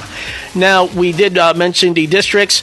Croswell Lexington Pioneers are up against Emily City tomorrow. But let's go back to the game that we had covered on Sanilac Broadcasting. You did mention your PEC game, Red Division League title, when you mentioned that. Maybe you can combine the both again. But let's talk about that big Blue Water Area Conference League showdown. That was packed. Yeah. It was. I took pictures with the other phone. I have to show you, but you knew it was packed there. Yes, of course. There was standing room only in that game. The kids were standing behind us. They were peeling out into the part of the gym. We had to hold them back, It was packed to the rim. Great atmosphere. It was a doubleheader. Great showing by the Croswell Lexington girls game against the Yale Bulldog girls. And we'll get to that in our next segment. But let's talk about the boys' game, Blue Water Area Conference. It was a big showdown, but Yale Bulldogs came out on a blitz here. Yeah. Started off with a 7-0 lead before Croswell Lexington got back within at least a basket of that game. But Yale led throughout that whole game. Yeah. And they just came in like they showed a lot of heart and bark. They were ready to play in this game on Croswell Lexington's floor. Yeah, and Eddie, we've been talking about this Yale team ever since the loss to Croslex, how they've just been beating up on BWAC teams. Yeah. And obviously I expected Croslex to, win the game. But Yale just continued to do what it's been doing ever since that first loss to Croslex. And you have to give them a ton of credit because one of the main things we talked about was obviously Jackson Kohler's your guy. He's going to have to be your leading scorer. But the thing that Croslex did so well the first time around was they got other players involved, and that was the difference. Obviously, Cam Saunders and Max Knoll, they did what they did, but it was Peyton Old, it was Shane Slanik, it was those other guys that stepped up. Yale had 8 or 9 different players score in the game. Yeah. And, that's tough to stop. Now, obviously, Kohler had, 12 points in the first quarter and big-time dunk to start the second half. But it was a complete team effort for Yale, and that is going to make them tough to beat going forward. I talked to Coach Mason over the weekend. He didn't say that it was bittersweet. I kind of feel it must be bittersweet because, you lost that final game, but you're still the BWAC champion. Obviously, you wanted the win, but you have to take a step back and say, hey, this is a first-year head coach. He had extremely big shoes to fill. Yep. Replacing Lance Campbell, and all he did was go in, win a BWAC title in his first season. It's been a couple seasons since Croslex has done that, and it's rare for a team to go undefeated in BWAC play. It hasn't happened in about 4 or 5 seasons. I believe Croslex was the last team to go undefeated in BWAC play. But usually it doesn't happen. It's a very hard thing to do. So obviously if you're Croslex, yes, you wanted that win. Yes, you wanted that win on your home court. But you still have to appreciate the fact that you are the BWAC champion. Now, on the flip side of that, Coach Mason didn't really hold back about the Yale game. He said it was a good old-fashioned butt whooping. Yes. And that's just, Yale is just on an incredibly crazy run right now with the way they're playing basketball. Jackson Kohler, 20 points in this game. Yeah, ho-hum, 20 points, he whatever. He had 10 points in the first quarter alone. Yeah. Just 3 different players scored in that game of that quarter. And then he scored just 2 in the second quarter, but 6 in the third, none in the fourth. But other players stepped it up for the Yale Bulldogs. In fact, you had 1, 2, 3, 4, 5, 6, 7, 8 or 9 different players scoring for the Yale Bulldogs. Yeah, that'll do it. Yeah. Now, the other thing, when you play Yale, that first time around in Yale, it was back and forth. There wasn't much breathing room either way until Yale actually got a pretty big lead in the fourth quarter before Croslex had their big comeback. But you cannot count on coming back against Yale. When you dig yourself into a hole against Yale, they're tough to come back against. The Pioneers did it, though. Right, right.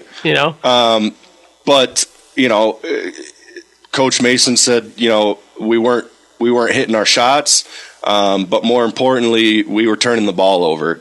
And, when you give Yale easy opportunities to score, extend their lead, then you're kind of feeling a little bit of pressure, and then your shots aren't falling, and it was just kind of the perfect storm. But in any great rivalry, it has to be a back and forth, Eddie. A good rivalry isn't one team wins every single time. No, a good rivalry is there's something on the line every time you play. There's classic overtime battles. There's, conference championships on the line. There's district titles on the line. And unfortunately, Croslex can't win those games every single time, as much as we'd like them to. But just another great chapter in this rivalry. Obviously, we're Croslex guys, but we got a ton of respect for Yale, too. Yeah. I love Garnet Kohler. Yeah. Jackson Kohler is awesome. Coincidentally, both guys are Brown City graduates. Yeah, isn't that crazy? That's pretty cool, huh? Yeah. Disciples of Tony Burton's system, so... Yeah, it's a pretty good system. 16-11 was the score of Yale leading into the first quarter. They outscored Croswell Lexington 16-9 in the second, 18-8 in the third quarter. They were outscored 13-10, finally, by Croswell Lexington for the Yale Bulldogs. Hey, a tip of the hat to Max Noldo. Great game. Okay. Number 23, right? Yep. He had 8, 9, 10, 11, 12, 13, 14, 15, 16 points, and he scored in every quarter. Now, I don't know if I heard it on your broadcast or if someone was telling me at the Peck game, but he was sick during the day or something. Yeah. Yeah, not making any excuses for Croslex. I think you got a little slight sickness, went to the hospital, got looked at or whatever, the clinic, and still played the game. Okay. So 16 points on a sick performance, day. yeah. On a sick day, yeah, that's pretty good. Yep.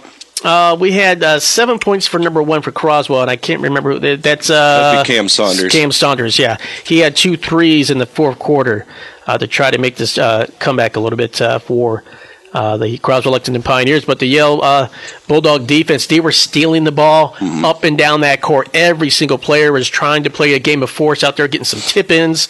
That's why he had so many different little, shooters. Some only had 2 points here and there. But it was a pivotal moment, It was just the steals and the defensive takeaways for the Yale Bulldogs in this team. And the other player, number 5, was the second leading scorer, I believe, for the Yale Bulldogs. 6, 7, 8, 9, 10, 11, 12 points. Okay. I think that was I do believe, for that player. So, and we had 6, 7, 8 points for number 3 for the Yale Bulldogs. I believe, I wish I had my sheet in front of me. Yeah, you're going to have Jeremy put names down for those for that box score. Eddie going to find a scrap piece of paper with all the names on it. It's live radio for you. Can't say we're not thorough. Okay, I got my roster now. There you go. I meant to bring this back in here. All right.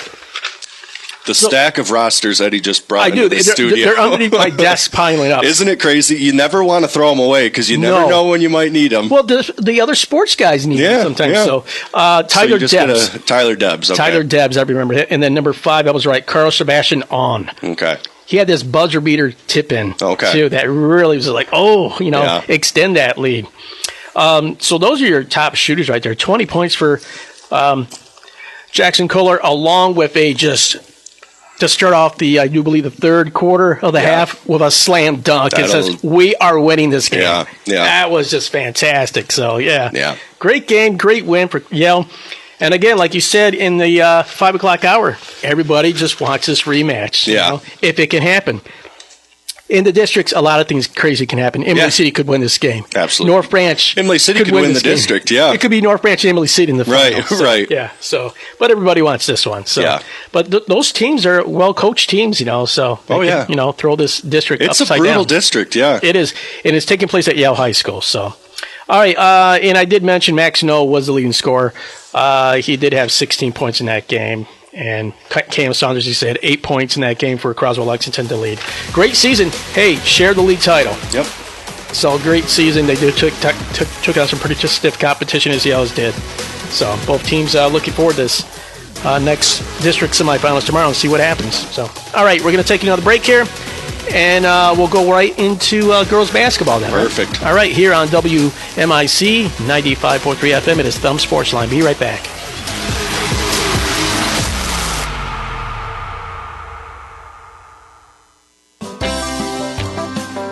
All across the Thumb and Blue Water area, there's one propane supplier that's ready to serve you. It's Kohler Propane, with locations in Brown City, Memphis, and Bad Axe. Kohler Propane, where they strive to keep your fuel bill down and provide you with the best possible service. They guarantee their propane prices for 1 full year. There's free tank inspection and free safety inspection, plus keep full and budget plans are available. If you are not a current Kohler customer, now's the time to make the switch and call Kohler's. Whether it's propane for your home's heating system or for your farm or business, they're ready to serve you. Remember, Kohler's covers the entire Thumb and Blue Water area. For information, call toll-free 800-572-2191. That's 800-572-2191. Or visit getkohlers.com. Remember, nobody gives you gas like Kohler's. Tri-County Equipment is your premier farm supplier, providing John Deere products and services to farmers, homeowners, and landscapers from 11 locations across eastern and mid-Michigan. Tri-County Equipment has a complete line of John Deere tractors, cutters, and shredders, planting, seeding, and tillage tools, along with hay and forage equipment. They also have residential equipment like John Deere riding and walking mowers and compact utility tractors. At Tri-County Equipment, they don't just sell high-quality equipment, they also provide factory-trained personnel who can help with service and answer questions about equipment use. Tri-County Equipment, locations in Sandusky, Marlette, Lapeer, Burton, Bad Axe, Carroll, Fenton, Birch Run, Saginaw, Reese, and Auburn Hills. Visit them online at tricountyequipment.com. Tri-County Money, equipment, we got it all.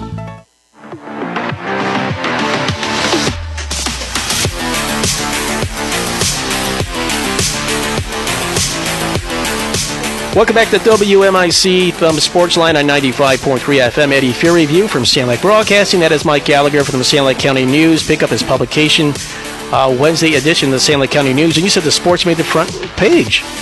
Yeah, well, I actually have a couple of news stories on the front page. Right. I've got a sports photo on the front page. Okay. And I'll stop tooting my own horn right now. Okay. That's all I'll give you. You'll Okay. have to pick up an edition tomorrow. Okay, and I have the online edition. So, all right, let's talk about high school girls basketball. I already talked about boys basketball. They're in the second round of the districts come tomorrow, Wednesday. Girls are in their final week of the regular season of high school girls basketball. We got a big game tonight coming up here at 7 o'clock on 92.5 FM. It's the Kingston Cardinal girls at the Deckerville Eagles.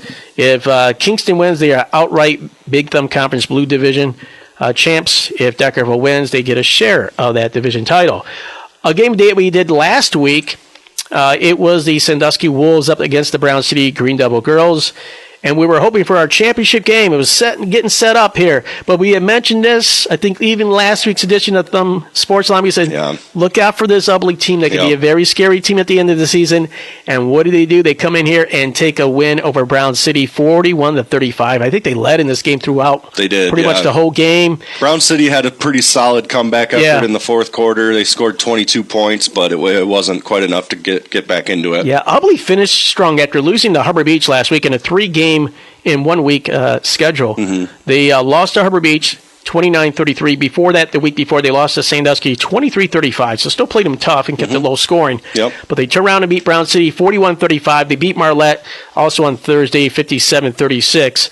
Brown City loses to Ubley, so that took them out of the league championship run because Sandusky ended up beating Marlette that same evening. Mm-hmm. So Brown City loses to Ubley 35-41 and then loses to Sandusky in a I don't want to say meaningless, but hopefully this will maybe make you learn about the team that you're going to face in the districts at your own absolutely in your own court.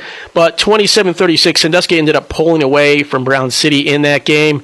Brown City held tough. They had a pretty good defensive plan there through at least most of the game. Yeah. Until Sandusky was able to find some shots because Brown City they had shots. They just weren't going in the hoop there, you know. So a tough break there, but tip of the hat to Sandusky. They did what they were supposed to do. They beat Marlette that night that Brown City loses to Ubley 48-22, and they're they win the league title in the Big Thumb Conference to the Black Division. Eddie, you can probably just copy and paste this statement from the past 6 episodes that we've done. Close game through half. Right. And Sandusky just figures out a way to pull away late in the game. They put together a big run. So first of all, Brown City got out to a 7-0 lead right out of the gate. Mm-hmm. Sandusky responds with 10 unanswered, so it's 10-7 after the first quarter. But at halftime, it's a 1-point game. Brown City's got them right where they want them. And, we talked about it after the Harbor Beach game. We talked about it after the Ubley game, even the Peck game earlier in the season. Sandusky plays 4 quarters, and they put it all together. And, they pulled away late from Brown City. And, I talked to Coach DeMott, and, I wasn't exactly sure how to frame the question, but they cut down the nets on Tuesday night after Marlette. We get the email from Coach DeMott, and hey, we got a share of the conference title. Well, you actually got the outright title because he wasn't aware that Brown City lost to Ubley, nor was he expecting. Right, so it was kind of like you said, it wasn't a meaningless game, but it didn't have title implications. But, Al said, we go out to win every game. We want to win every game. So it still had – it was still a big game for them. This is the – let me see. I believe it's the 5th straight outright title. Okay. And before that, they shared the title with Harbor Beach. Mm-hmm. So I believe it's 6 straight conference titles for Sandusky, 5 straight outright titles. they've won 31 straight conference games. And during this 5-year run, Eddie, where they have won 5 outright conference titles, and we take Sandusky for granted. You know, we're blessed to be able to cover this team and the dominance that they've had. During this 5-year stretch, Eddie, they've gone 55-1 in conference games. It's an unbelievable number. Yeah. And it's a good conference. Ubley is a good program. Yeah. Brown City's a great program. Harbor Beach has been good.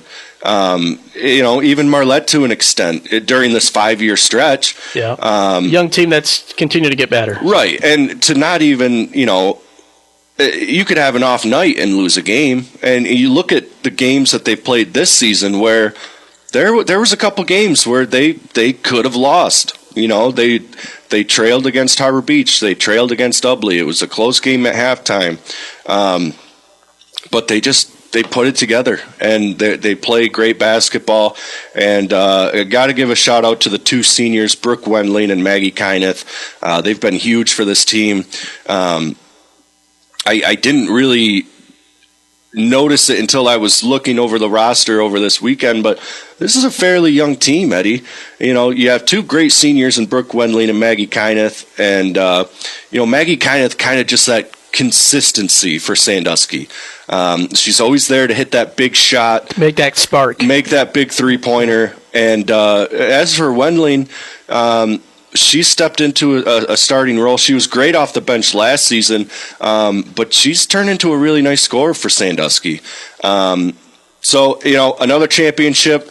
That was actually the headline I used, and then I kind of felt bad about it. But my headline was "Wolves win another championship," which kind of makes it seem like they won another conference championship. But no, this is a big deal. This is an incredible run that this program's been on, and great job by them to not only win the conference but to stay focused and go undefeated this season. So Harley Leisure led with 12 points for Brown City, but he had a couple other shooters with 6 points apiece. Lacey Bruzy, and also 6 points for Maddie Honey, too.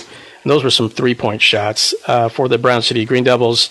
They scored 7 in the 12 points in the first half and also 15 in the second half. But I think the free throw shooting really helped the Sandusky Wolves as well. They have been getting better at that throughout the season, and that's going to be huge coming into districts. But you also have to say Brown City did do a better job this time around compared to the first match. Yeah, defensively, I thought. They were keeping Sandusky out of the paint pretty good at one point. Okay. It was 10-7 at the end of the first quarter. They limited Sandusky to 3 points in that second quarter. But then Sandusky blows up with 23 points in the second half. Yeah. A huge game. 17 points for Caroline Renke. Yep. Really opened things up there. 11 points for Brooke Wendling, as you mentioned, at the point guard position. She's really stepped it up here in the last few games. Yeah. So, and then 6 points, like you said, Maggie kind of. By the way, Sandusky snuck in a game I see at Friday night. I was kind of surprised by that. A lot of teams been doing this, like sneaking in games, scheduling games, because they can go up to 22. Right. They beat Flint Southwestern 45-22. They finished out the season. This is the regular season still at Lakers Tuesday tonight, and then at home against Cass City, which is a formidable opponent that you may face down the road in the regionals. Yep. And that's on Thursday. And they'll start off against Memphis because the semifinals are going to take place in the girls' district in the District 89 semifinals. Eddie, in that game that they snuck in on Friday, a 45-22 win over Flint Southwestern, Cora Arbaugh led the way with a double-double, 11 points, 10 rebounds. She was a perfect 5 of 5 from the floor. Ranke had 10 points. Wendling had 6. 8 girls scored for the Wolves.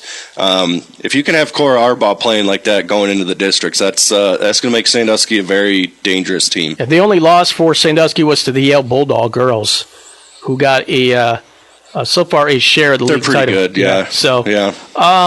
For the Big Thumb White Division, hats off to the Carroll Tigers girls. pulling off some big wins. They did schedule Kingston, but they picked up an important league win a couple of weeks ago over Cass City, 43-39. They lose to Kingston. They scheduled that one 51-36, but they beat in league play back at it over Reese and Millington to seal the deal for them to win the league title in the Big Thumb White Division. They snuck right back in, 16-3 overall. They've already done with their league games, and that big one was to beat Cass City 43-39 a couple of weeks ago. They have Emily City tonight. Okay. That's some scheduling. Yep. Actually, that's in a couple of days. On Thursday, they'll have Duran the following day on Friday. So they're just picking up some games there. Yeah. And hats off to Jay Riley. Great season. Yeah, I think he's kind of like a prime candidate here for Coach of the Year. I would say so. Yeah. I would say so. I don't think people were penciling in Carroll as the conference champion before the season. They lose to Sandusky. They lost to Cass City, but they split that in league play, and they lost to Kingston. Not bad. The Not upper bad. echelon. Yeah. So Cassidy at 10-2 and 14-4. They're going to be scary though in the playoffs. I'm sure they're smarting over this league loss of the title. They beat Millington and Reese to finish their season. They really that's the games they had. They'll have Memphis tonight and then Sandusky to warm up maybe for a possible regional matchup. Possibly. Yes. We'll see. All right, we are going to take a quick break, and when we come back, Blue Big Thumb Conference, Red and Blue Divisions, and also Blue White Area Conference. We'll touch on that game when we come back here. And it's time for district predictions. Yes, on WMIC. It is Thumb Sports Line on 95.3 FM. We'll be right back. Our overnight forecast, it'll be cloudy with snow developing by morning. Lows in the mid-20s. For Wednesday, mostly cloudy and snow, highs 30 to 33. Partly sunny Thursday, highs 31 to 34. For the WMIC and WTGV 24-hour weather center, I'm meteorologist John McMurray. Hi, Todd Bowers here with More Motors of Carroll. Our selection of Ford, Chrysler, Dodge, Jeep, and Ram is the best it's ever been. When you shop More Motors of Carroll for your next vehicle purchase, you get to experience car buying the way it should be. Fair, open, and honest. It's simple, yet so many other dealers, especially city dealers, can't follow through like we do. Come see me, Todd Bowers, at More Motors of Carroll, locally owned since 1965. Come see why your friends and neighbors are driving the Carroll. Hello, radio listeners. This is Mike from More Motors. Here at More, unlike city dealers, we will not charge you a prep fee. What we care about here at More is giving you a great buying experience, and helping you pick the right vehicle is a big part of that. Here at Moore's, we constantly get vehicles in that aren't here long enough to advertise. So please call us and tell us exactly what you're looking for in case it's not in stock. Our staff is ready to take care of you before, during, and most importantly, after the sale. You asked and we listened. The Google Pixel has officially arrived at Thumb Cellular. The Google Pixel 10 and the Pixel 9a, both in sleek obsidian black, are now available at Thumb Cellular, and both at incredibly low prices. Pixel features the purest form of Android, built by Google and powered by Google. It's backed by an industry-leading 7 years of updates, so your phone stays smarter longer. Inside, you get the power of the Google Tensor chip and built-in Gemini AI, helping you take better photos, stay organized, and get more done every day. But that's not all. If you're looking for something else, Thumb Cellular is offering free phones with an upgrade or a new line activation. Terms and conditions apply. Stop by your local Thumb Cellular office in Bad Axe, Carroll, Pigeon, or Sandusky for full details. And browse all our current offers and savings by visiting thumbcellular.com/deals. That's thumbcellular.com/deals. Thumb Cellular, the talk of the thumb since 1991.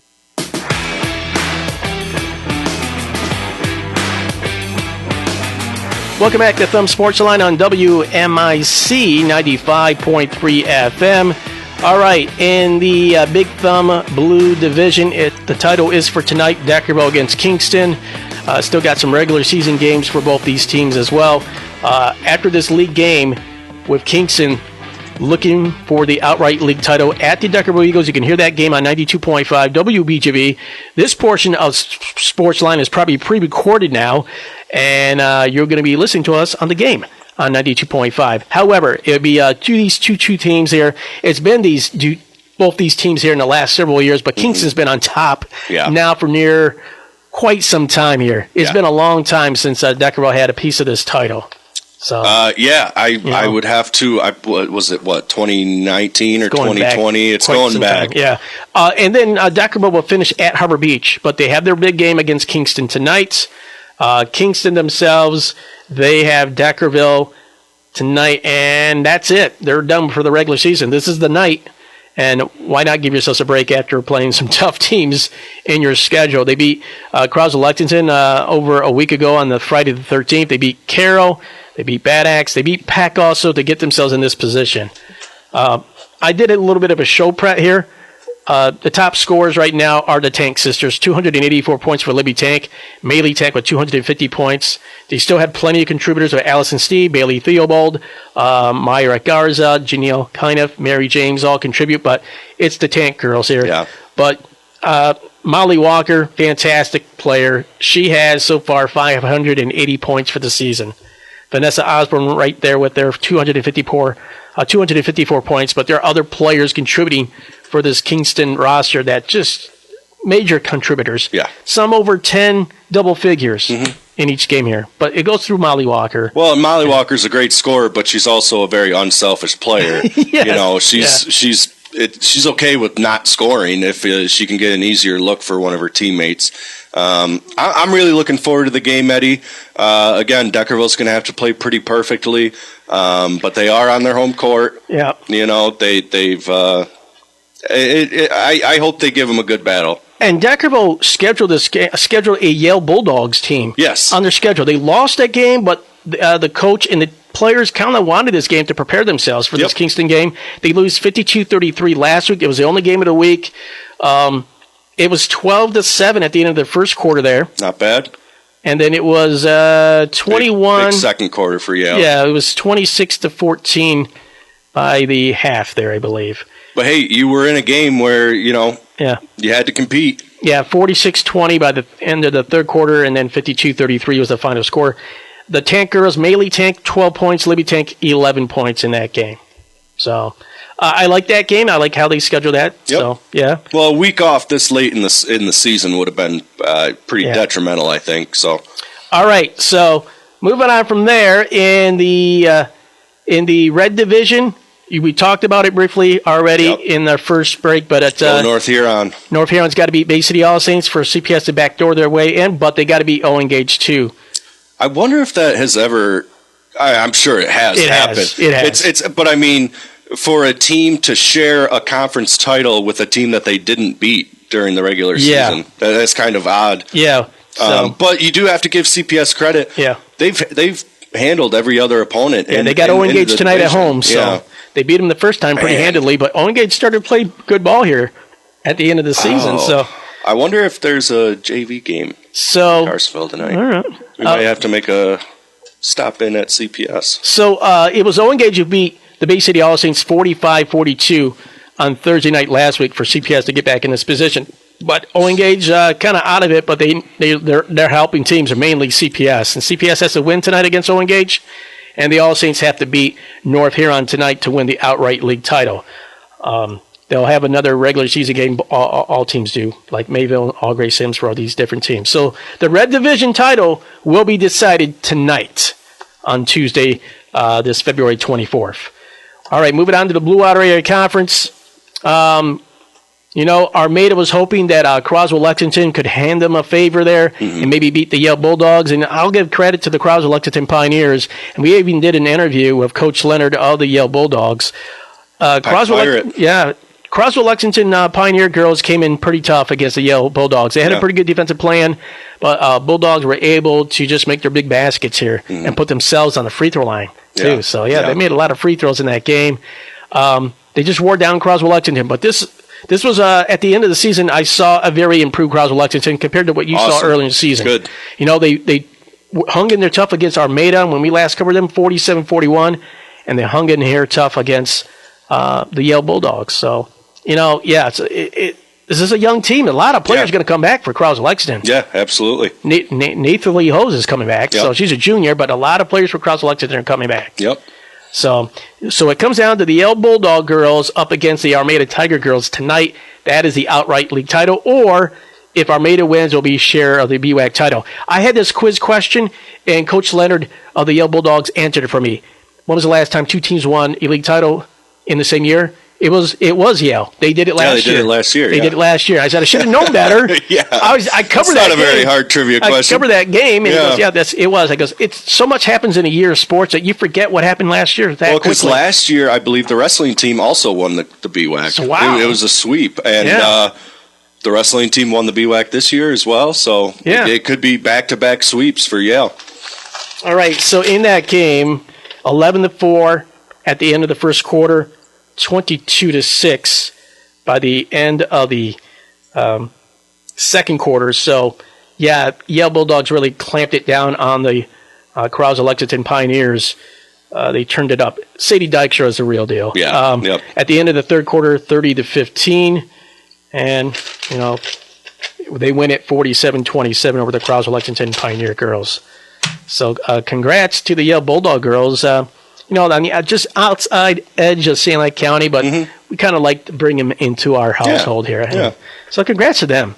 Sadie Dykstra, the real deal. She's going to be running track at the University of Michigan. Very impressive. I said, well, why aren't you playing basketball too? Yeah. So you're that might as well walk on. Why not? So, in that game, Sadie Dykstra had, 3, 4, 5, 6, 7, 8, 9, 10, 11, 12, 13, 14, 15, 16, 17, 18, 19, 20, 21, 22 points in that game with the win over the Krause Lexington Pioneers. So Nathan Lee Hose had, in that game, in the loss, 2, 3, 4, 5, 6, 7 points in the loss of Krause Lexington. You had also 6, 7, 8, 9, 10 points for number 5, Ella McMillan, the senior. But still a lot of great young players. Valerie Birds, the Birds will be back.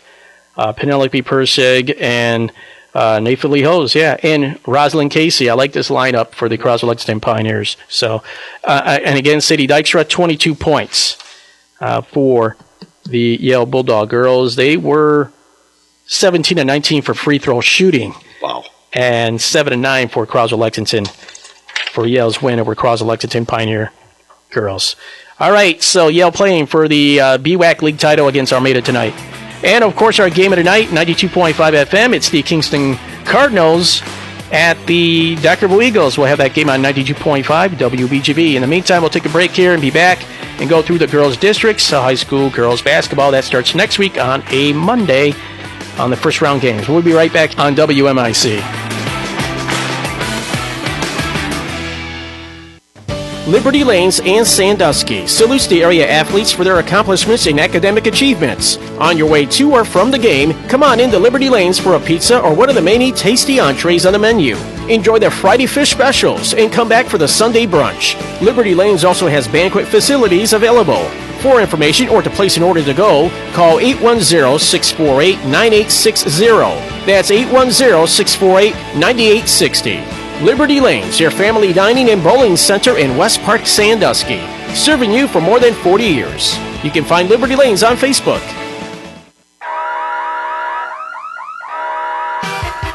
We interrupt this broadcast for a special graph weather statement.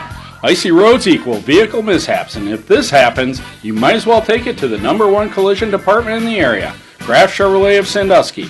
Our body shop technicians are experienced and ready to tackle any body damage thrown their way, whether it's collision or a deer hit. Graf can get the job done quickly and get you back on the road. Graf works well with all insurance companies and on all makes and models, so why would you go anywhere else? Stop in and see Tina or Zach at Graf Chevrolet's Body Shop in Sandusky for your no-obligation estimate. We now return you to your regularly scheduled program.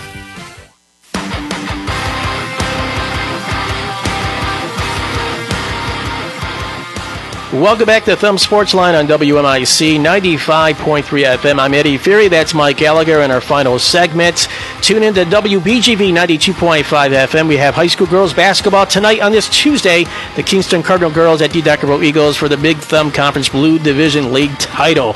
All right, we have talked about in Gloucester what the girls did over the week, who's won what, who needs what for this week in the regular season. Well, they announced the district pairings for the playoffs in high school girls basketball, which starts on Monday next week. We're right now currently underway.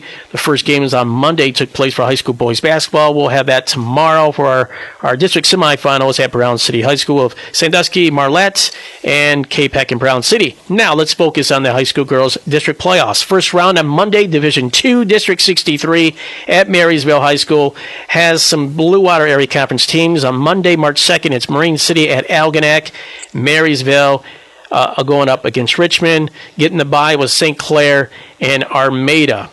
Division II, 64 at Emily City High School. It will be on Monday. North Branch up against Almont in the first round game.